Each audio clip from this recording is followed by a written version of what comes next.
Bakit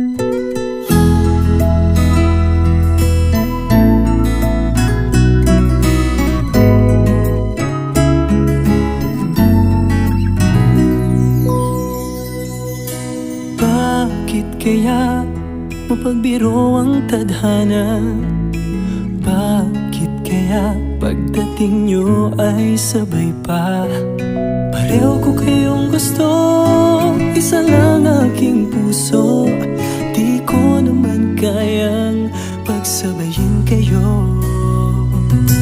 Bakit kaya sa tuwing nag-iisa, pareho nung mukha ang nakikita?